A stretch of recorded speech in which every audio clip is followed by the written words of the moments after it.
So hello dear students, welcome back to Akshay बारबी। और आज हम पढ़ने वाले हैं सॉलिड स्टेट्स के previous year questions. So MCQs solving session ये आपका होने वाला है आज, और प्रीवियस ईयर क्वेश्चंस हम डिस्कस करने वाले हैं इस सेशन में। सो बने रहिए हमारे साथ।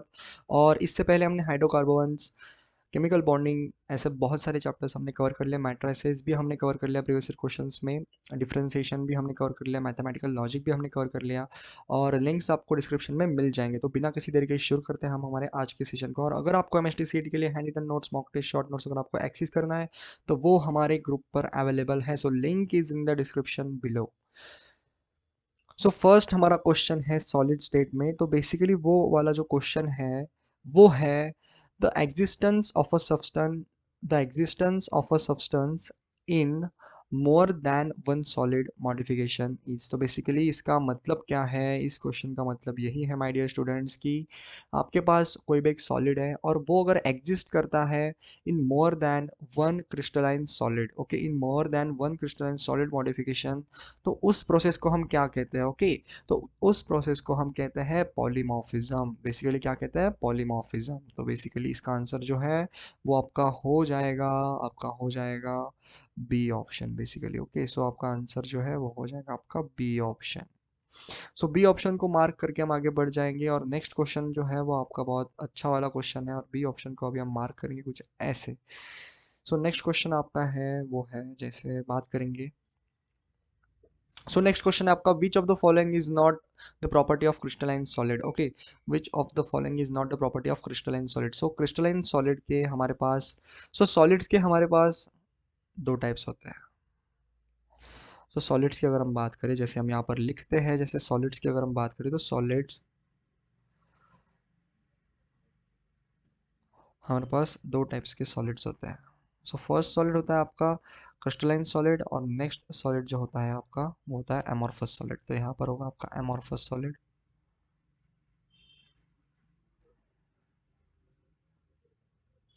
और यहाँ पर होगा आपका क्रिस्टलाइन सॉलिड।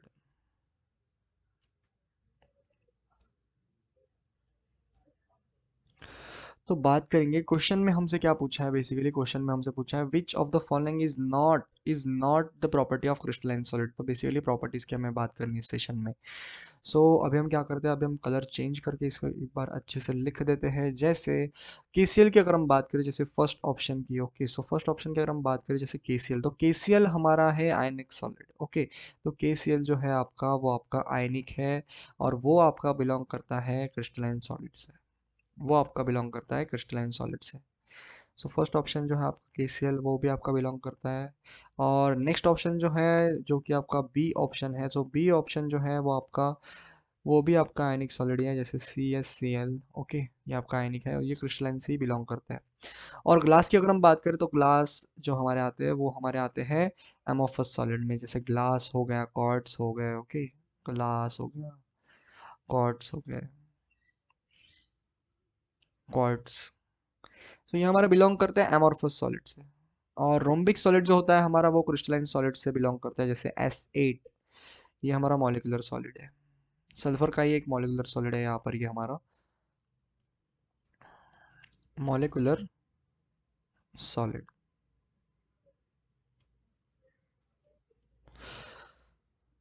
तो ऐसे आपको क्वेश्चंस को अटेम्प्ट करना है। जैसे इस क्वेश्चन में जो आपका आंसर है वो हो चुका है ग्लास।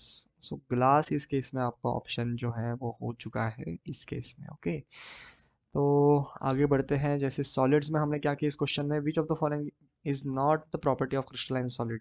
तो ग्लास ही एक है जो कि एमॉर्फस सॉलिड से बिलोंग करता है, बाकी जो सब है वो आपकी क्रिस्टलाइन सॉलिड से बिलोंग करते हैं। जैसे KCl, CaCl ये हमारे आयनिक सॉलिड्स हैं, और ये क्रिस्टलाइन से बिलोंग करता है। तो ऐसे आपको क्वेश्चंस को अटेम्प्ट करना है। सो बढ़ते हैं हम हमारे अगले क्वेश्चन की तरफ। सो अगला क्वेश्चन है हमारा, the property of crystalline solid is, the property of crystalline solid is not which of the following? So हमारे पास है anisotropy, isotropy, hard and dense. तो अगर मैं आपको बोलूं कि एन आइसोट्रोपी और आइसोट्रोपी क्या है, तो आपको मालूम है? बिल्कुल भी नहीं, आपको मालूम नहीं होगा। तो अभी हम डिस्कस करेंगे। Okay, so property of crystalline solid is not, तो इसमें से जो हमारा हार्ड और डेंस जो होता है वो हमारा क्रिस्टलाइन सॉलिड होता है। तो सी ऑप्शन और डी ऑप्शन आपका आंसर नहीं होने वाला। ओके, आपका जो क्रिस्टलाइन सॉलिड है वो हार्ड भी होता है और वो डेंस भी होता है। बात करेंगे हम एन आइसोट्रोपी और आइसोट्रोपी की। ओके, सो एन आइसोट्रोपी की अगर हम बात करें, जैसे एन आइसोट्रोपी है यहाँ पर हमारे पास, और आइसोट्रोपी है anisotropy, isotropy. Okay, tropy की यहाँ पर स्पेलिंग गलत हो गई है, यहाँ पर हम अच्छे से इसे एक बार लिख देते हैं, एन आइसोट्रोपी, PHY, और यहाँ पर हम देखेंगे, यहाँ पर हम क्या देखेंगे, आइसोट्रोपी। तो यहाँ पर है आपकी आइसोट्रोपी।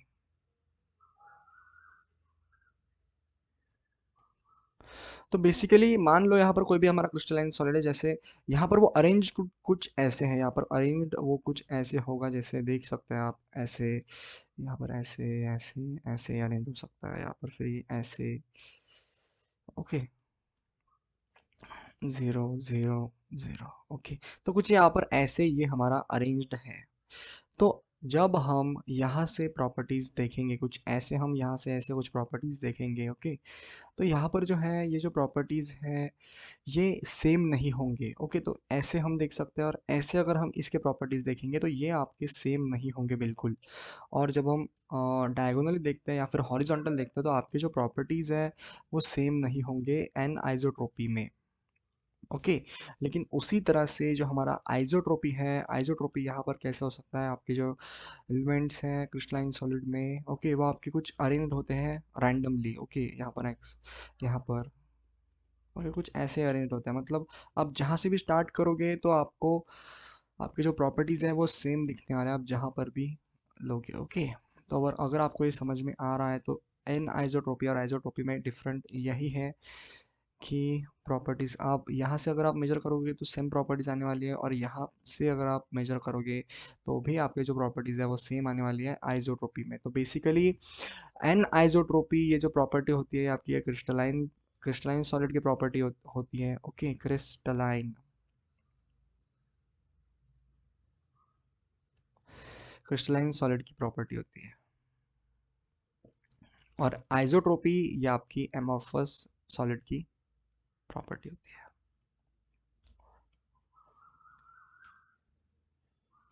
एमॉर्फस सॉलिड की ये आपकी प्रॉपर्टी होती है बेसिकली। तो इसी तरह से आपका जो ऑप्शन है वो ऑप्शन आपका मार्क हो रहा होगा, ऑप्शन नंबर बी। ओके, तो आपका ऑप्शन नंबर बी यहाँ पर मार्क हो रहा होगा। सो बी ऑप्शन मार्क करके हम आगे बढ़ रहे होंगे। सो आइसोट्रोपी यहाँ पर जो है वो आपका ऑप्शन बी मार्क करके हम आगे बढ़ रहे होंगे। सो बेसिकली आइसोट्रोपी एनिसोट्रोपी में अगर आपको मीनिंग समझ चुके हैं कि अगर यहाँ पर क्रिस्टलाइन में ये अरेंज्ड सिस्टमैटिक होते हैं, लेकिन जब आप प्रॉपर्टीज चेक करेंगे तो यहाँ से डिफरेंट आएगी, यहाँ से डिफरेंट आएगी। लेकिन आइसोट्रोपी में ऐसा नहीं होता, आप जहाँ से भी चेक करोगे, मान लो आप यहाँ से भी चेक कर रहे हो तो इनके प्रॉपर्टीज जो है वो सेम आते हैं बेसिकली। तो यही डिफरेंस है इन दोनों में। तो इसी के साथ हम आगे बढ़ते हैं हमारे अगले क्वेश्चन के साथ, हम इस सेशन को आगे बढ़ाएंगे। सो मिलते हैं हम हमारे अगले क्वेश्चन में। सो अगला क्वेश्चन है हमारा, silica in amorphous form is used in which of the following options. जैसे ऑप्शन में आपके पास है photovoltaic cell, conductivity cell, standard hydrogen electrode, या फिर हमारा गैस इलेक्ट्रोड। तो इनमें से जो है आपका ऑप्शन कौन सा यहाँ पर मैच हो रहा होगा।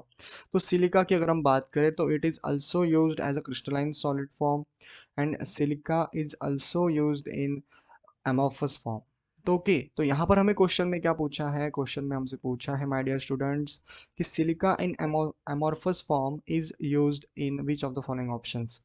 तो सिलिका यूज होते हैं हमारे फोटोवोल्टेक सेल में। ओके, तो दो रीजंस हैं, आपको पता होना चाहिए कि क्यों यूज होते हैं फोटोवोल्टेक सेल में, और क्यों यूज होते हैं, और क्यों हम इसे यूज करते हैं। ओके, तो यूज करते हैं, एक तो सबसे पहला ये हमारा कॉस्ट इफेक्टिव होते हैं और लाइट वेट होते हैं। तो बेसिकली यहाँ पर हम लिख देंगे, जैसे कि आपको याद आएगा जब आप नोट्स यहाँ पर रिवाइज करोगे।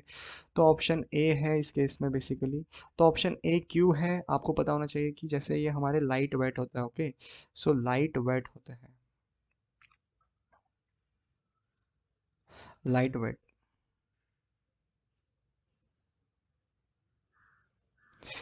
और नेक्स्ट है, लाइट वेट होते हैं और इसी के साथ ही हमारे कॉस्ट इफेक्टिव होते हैं, सस्ते होते हैं।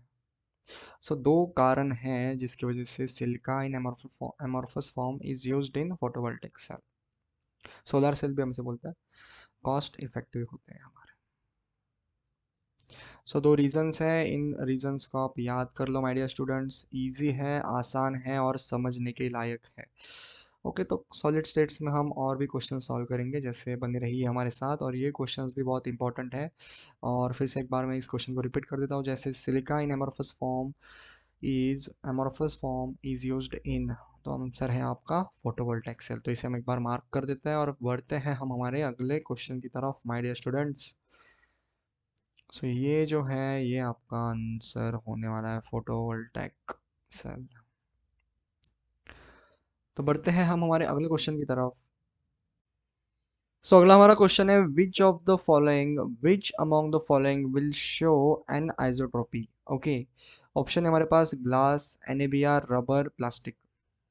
सो एन आइसोट्रोपी, अब भी हमने पढ़ा कि अब भी हमारा क्या होता है एन आइसोट्रोपी। बेसिकली अगर हम बात करें एन आइसोट्रोपी की, तो यहाँ पर क्या होता है, जो हमारा अगर हम डिफरेंट डिफरेंट डायरेक्शंस में जाते हैं तब हमें डिफरेंट प्रॉपर्टीज मिलती हैं। जैसे बात करेंगे एन आइसोट्रोपी की, तो एन आइसोट्रोपी हमारे शो करते हैं कौन से सॉलिड्स शो करते हैं, तो वो हमारे सॉलिड्स शो करते हैं, क्रिस्टलाइन सॉलिड्स शो करते हैं हमारी एन आइसोट्रोपी वाली प्रॉपर्टी। जैसे क्रिस्टलाइन सॉलिड्स हमारे शो करते हैं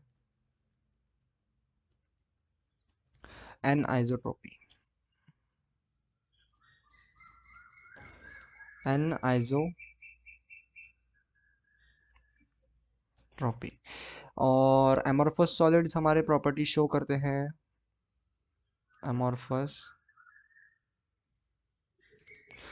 सॉलिड्स ये हमारी प्रॉपर्टी शो करते हैं, आइसोट्रोपी वाली प्रॉपर्टी ये शो करते हैं।